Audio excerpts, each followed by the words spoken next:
Di awal cerita, kita akan disuguhkan ada seorang wanita yang usianya nggak muda dan nggak tua-tua amat.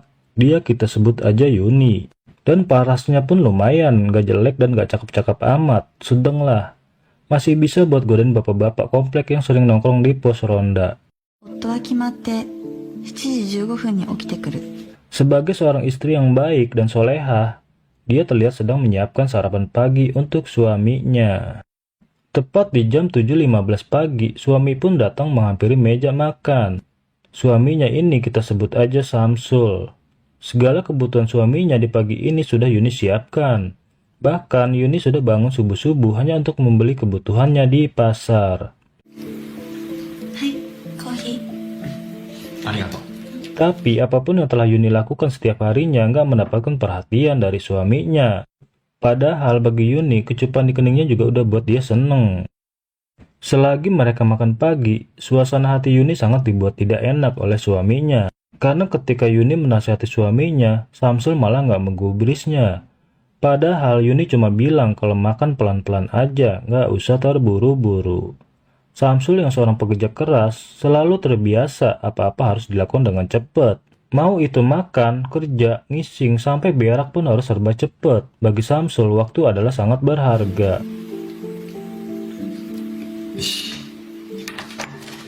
そんなに時間気にしないで食べなくてもいいんじゃない？俺の仕事知ってるだろ？電車の運転手だぞ。 Walaupun sudah terbiasa dengan sikap suaminya itu, tapi lama-kelamaan Yuni jadi enak juga. Bagi Yuni, suaminya udah nggak seromantis dulu waktu baru pertama kali menikah. Padahal umur pernikahan mereka baru aja menginjak di tahun kedua. Bagus Yuni masih sabar. Kalau kagak, mungkin udah Yuni sliding itu bijinya Samsul.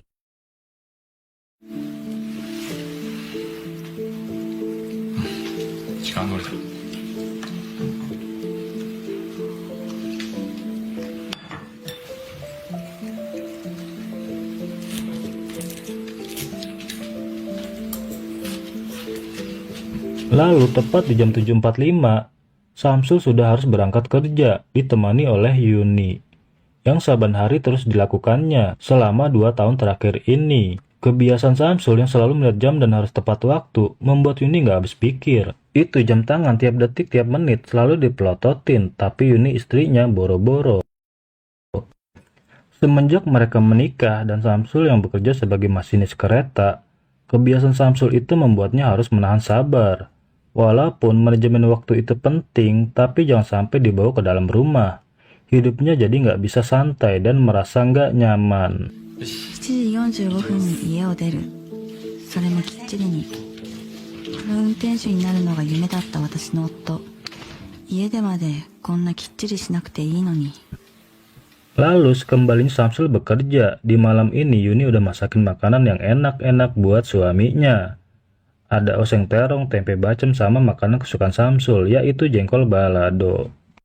Selagi mereka sedang menikmati makan malamnya, gak lama kemudian tiba-tiba aja bel pintu rumah berbunyi, yang menandakan ada tamu yang datang. Entah itu siapa, jadi Samsul menyuruh Yuni untuk pergi ke depan, melihat siapa tamu yang datang. Selama ini mereka nggak pernah kedatangan tamu, paling cuma Mang Ujang doang yang tiap hari nagih duit daster Yuni yang masih kredit. はーい。どちら様ですか？お兄さん。りょうさん、久しぶりだね。 Lalu ketika Yuni membuka pintu rumah, dia pun terkaget-kaget, karena yang datang itu adalah si Agus Botak, kakak dari Samsul. Agus yang datang dalam keadaan kobam, dia pun sempat menggoda Yuni yang di matanya masih sangat cantik dan menarik. Keberadaan Agus ini sangat tidak disukai Yuni karena orangnya suka genit. Suka mempermainkan wanita. Yuni istri dari adiknya aja kena goda, gimana wanita lain. Padahal belum lama ini dia habis digebukin warga karena godain istrinya Pak RT, tapi nggak kapok juga.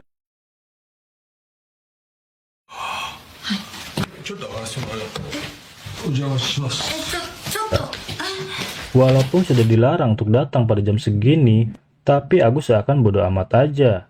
Katanya cuma mampir sebentar. Alasannya numpang berak. Samsul yang lagi asik makan sama seperti Yuni melihat Agus yang datang sangat terkejut. Itu membuat Agus merasa sedikit rada kesel. karena melihat ekspresi Samsul ketika melihatnya, seakan keberadaannya tidak diterima. Tapi apapun yang dibilang Samsul, Agus nggak peduli. Sebagai kakak, dia berhak untuk ke rumah ini, kapanpun dia mau. Malah makan malamnya si Samsul dan Yuni jadi terganggu, karena Agus ngajakin Samsul minum ciu. Walaupun sudah ditolak, tapi terus aja memaksa. どうだ、久しぶりの兄貴の再会なんだからさ、酒でも飲もうぜ。酒は飲まないよ。なんで？飲む日決めてるんだよ。仕事に影響が出るから。一杯ぐらい。 Melihat sikap yang gak sopan terhadap kakak iparnya itu, membuat Yuni merasa malam ini gak nyaman. Yuni gak bisa berbuat banyak, paling cuma ngedumel aja. Kedatangan Agus selain ngerecokin hidupnya Samsul dan Yuni, seperti yang sudah-sudah gak lain dan gak bukan. Agus selalu pinjam duit, dan itu sudah ketebak sama Samsul. Ngomongnya pinjem, tapi nggak pernah dibalikin. Asal ditagih banyak alasan, kadang malah sampai marah. Sama saudara perhitungan banget sih lu, Sul. Sebagai kakak, bukan nyontohin yang baik buat adiknya, ini malah kebalik. Dari dulu Agus nggak pernah berubah, selalu nyusahin keluarga. で、大阪にいるはずの兄貴がなんでここにいんだよ。大阪の女とは別れたのよ。なんで？ああ、浮気がバレたのよ。 Lalu di sini Samsul jadi tahu, mendengar dari mulutnya si Agus, kalau saat ini dia udah bercerai, hanya karena Agus ketahuan selingkuh. Gak tanggung-tanggung sama 3 perempuan sekaligus. Selingkuh dengan mbak kasir Indomaret, pembokat sama mbak-mbak tukang pecel. Kelakuan Agus selama ini gak ada bagus-bagusnya di mata Samsul, apalagi di mata Yuni, yang udah dari tadi enek ngeliat mukanya yang kayak stempel kelurahan. Karena sudah sangat berpengalaman dalam bercinta, di sini Agus malah ngajarin Samsul, kalau kita sebagai seorang laki-laki harus bisa membahagiakan wanita. Kalau anunya udah nggak berguna, mending kasih kucing aja katanya. Samsul yang belum sempat membantah omongannya Agus yang ngawur itu. Agus langsung memotong omongan, dia bilang pengen pinjam duit. Kali ini dia terpaksa banget, karena baru aja dia ketipu. Mesen cewek open BO, ternyata yang datang malah gerombolan banci kaleng. Duitnya ludes diperes. とっとと出てやってさ。なんだよ。急に帰ってきて金くれ金くれって。ケチくせえ言うなよ、また貸したよ。ないか？おかしくねえだろ、お前。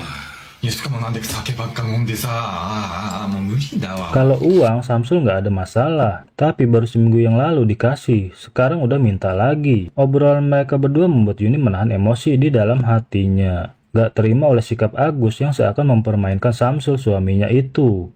Pengen banget rasanya Yuni jujalan itu jengkol balado ke mukanya si Agus. Tapi sekali lagi dia hanya terdiam, gak bisa apa-apa. Lalu bosan dengar kakaknya ngoceh mulu, Samsul akhirnya pergi untuk mandi. Dan tinggallah Yuni dan Agus di ruangan ini. Di sini Agus di dalam hatinya sedikit kesel, karena nggak dikasih uang sama Samsul. Dia pun mulai mempengaruhi Yuni yang dengan mengatakan kalau hidup dengan Samsul pasti sangat membosankan. Bahkan Agus menggoda Yuni dengan memujinya walaupun tiap hari kedebak-kedebuk di dapur, tapi jari jemari Yuni masih sangat bagus dan terawat. Apalagi bodinya Yuni juga masih mantep, sangat cocok untuk di musim dingin. Tapi dengan elegan, Yuni menapik perkataan kakak iparnya itu. Kalau hidupnya dia saat ini sangat bahagia dengan Samsul. Walaupun itu sangat berbanding terbalik, tapi Yuni berusaha menyembunyikannya. Yuni berusaha untuk tidak tergoda dan terbuai oleh kata-kata si Agus botak. Tapi dari raut wajahnya si Yuni seakan berkata lain. Agus yang sudah berpengalaman pun mengetahui bahasa tubuh Yuni yang tahu betul apa yang dibicarakan Yuni pasti nggak benar. Dan Agus pun yakin kalau dia bisa menaklukkan Yuni walaupun dia adalah istri dari adiknya sendiri. Apapun hubungannya itu tidak menjadi soal karena bagi Agus di pikirannya ya cuma satu, yaitu bisa wika-wika gratis. あいつさ、りょうさん喜ばせてるって勘違いしてんでしょ。やっぱり正義感強いやつっていうのはさ、正義を勘違いしてんだよね。そんなこと。あんなさ、堅物やめて俺と付き合わない？何言ってるんですか？俺みたいなハゲ頭の男がさ、なんでこうモテるか理由知りたくないりょうさん。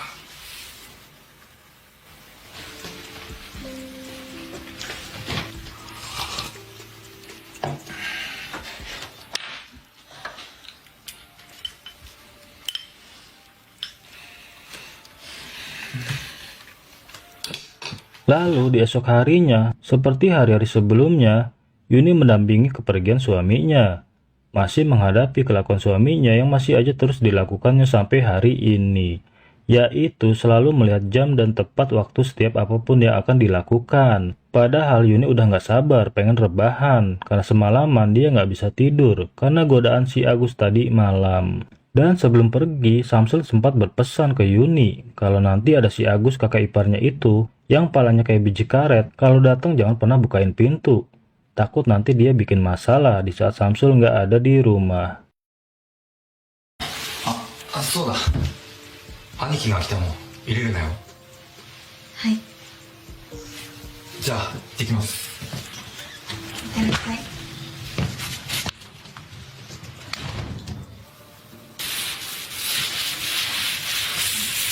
Lalu setelah 1 jam Yuni rebahan ngilangin kantuknya yang semalam nggak bisa tidur, dia pun lantas mengerjakan pekerjaan rumah, yaitu bersihin kamar mandi.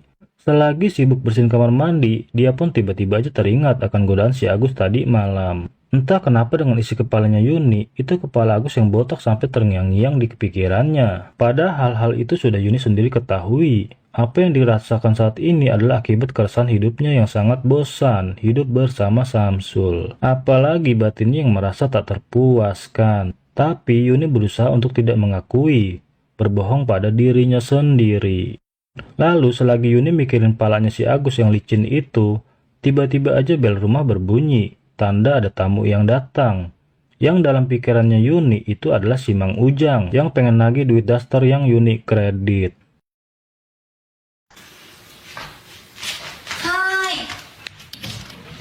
お嬢さん。お兄さん。高谷いる。平日は仕事ですよ、普通の人は。 Tapi setelah Yuni membuka pintu, yang datang malah si Agus botak, sang kakak ipar, masih dengan alasan yang sama, pengen numpang berak. Mengetahui tidak ada Samsul, Yuni yang posisinya lagi sendiri pun menjadi kesempatan si Agus untuk kembali menggoda Yuni, yang Agus sudah kira dari pertemuannya dengan Yuni tadi malam, udah bisa dipastikan Yuni udah kena godaan rayuan mautnya, karena sangat terlihat jelas kalau Yuni kurang mampu berpura-pura tentang apa yang dia rasakan. Entah bagaimana Yuni harus menghadapi kakak iparnya ini, karena dia dihadapkan pada situasi di mana dia sebel dengan sosok kakak iparnya itu, tapi dia juga senang dengan rayuannya. Tapi kembali dia mengingat lagi kalau Yuni adalah seorang istri yang baik, gak boleh mudah tergoda, apalagi sama Agus yang suka mempermainkan wanita.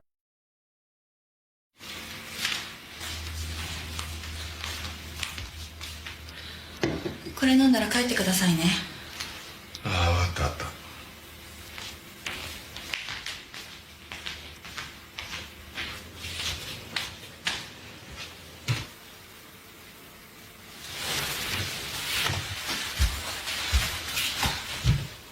何ですか?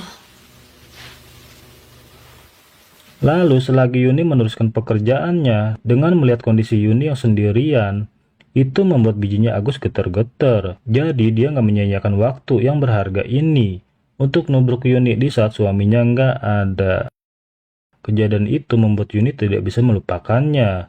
Dari pagi sampai sore, Yuni abis-abisan kena tubruk sama si Agus, yang merupakan pengalaman baru baginya. Karena selama ini dia belum pernah merasakan permainan yang begitu nikmat dari kakak iparnya itu. Tapi selagi Yuni membayangkan bijinya si Agus, tiba-tiba aja dia dibuat kaget karena suaminya si Samsul udah pulang. Tapi di sini Samsul heran melihat istrinya.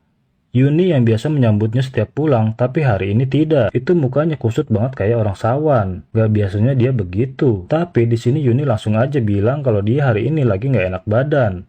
Palanya puyeng, matanya kunang-kunang, apalagi pentilnya berasa ngilu, kayak abis digebukin banci se-RT. ごめん、体調悪くてご飯作れなかった。どこが悪いの？熱っぽい。そう。じゃあ先に風呂入るから。 Lalu di esok harinya, di pagi ini yang kondisi Yuni masih sumeng, dia pun menyempatkan diri untuk menemani suaminya berangkat kerja. Walaupun apa yang dia rasakan ini tidak diketahui oleh Samsul, kalau Yuni udah 2 hari ini merasakan kegundahan akibat serangan rudal sekutnya si Agus Botak, kakak dari suaminya itu. Bahkan perasaan itu seakan menjadi-jadi. Yuni tidak bisa menahan lagi hasratnya yang dari kemarin pikirannya udah jorok mulu. Keingetan bijinya Agus yang kayak bakso seblak yang udah kena kuah pedas, begitu hot. Dan pada akhirnya Yuni pun ulti dirinya sendiri.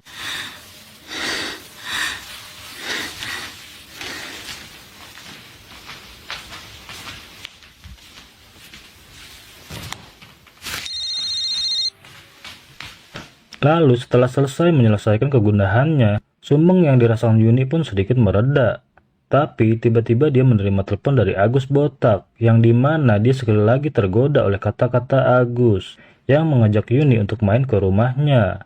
Yang entah bagaimana Agus tahu, Yuni saat itu dibuat terkejut atas kelakuannya barusan, yang seakan Kegep telah mengulti dirinya sendiri. Tak ingin diketahui perasaannya saat ini, Yuni pun bersikap dingin, seakan dia kali ini menegaskan. Tak ingin diketahui perasaannya, saat ini Yuni pun bersikap dingin. Seakan dia kali ini menegaskan kalau dia sama sekali tidak tergoda dengan ajakan Agus yang mengundang ke rumahnya untuk ngajakin gelut sampai 5 ronde. 切りますよ。今度さうちに来ない？来ません。うちだったら気兼ねなくやれるよ。行きません。 Tapi pada akhirnya Yuni mikir lagi kalau apa yang dilakukan kakak iparnya itu sudah membuat hidupnya menjadi berwarna. Seakan Agus Botaklah satu-satunya solusi untuk mengusir kebosanan dalam hidupnya. Dan ya, pada akhirnya, selang beberapa jam setelah pikiran terus berkecamuk, Yuni pun datang berkunjung ke rumah si Agus Botak, kakak iparnya itu, yang diam-diam tanpa diketahui suaminya si Samsul.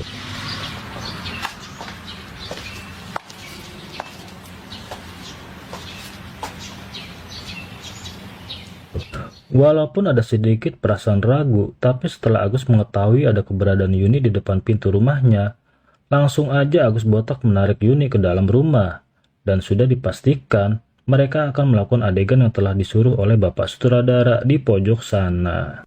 Dan pada akhirnya Yuni pun tidak bisa lepas dari kenikmatan duniawi yang telah ditawarkan oleh si Agus. Dan itu membuat Yuni dan Agus secara diam-diam telah menjalin hubungan terlarang yang sama sekali tidak diketahui oleh si Samsul.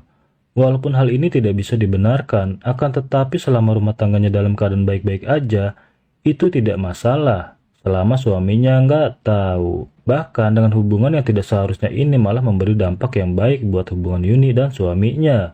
Karena akhir-akhir ini Samsul merasakan kalau Yuni sebagai istri semakin jago dalam melayaninya, baik itu di luar maupun di dalam. Tamat.